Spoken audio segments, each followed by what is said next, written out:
So there we have it. It's a very simple workflow that I've just taken through to review a schedule. And of course, you'll know better than me on your own process.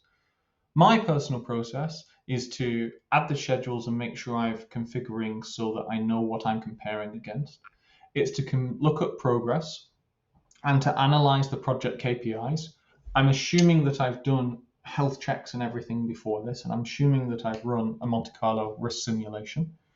After this, I will dive deep on specific activities. I will trend milestones over time. I will do an exhaustive comparison. I will look at paths, and then ultimately I will look at how the risk has changed. And if I've done all of that, that actually sets me up very well in case I'm asked whether or not we need to submit a claim or an extension of time, or someone's asking it of me. All I'd say is make sure it's documented, and then you can arrange these kind of screens and analysis around your own workflow.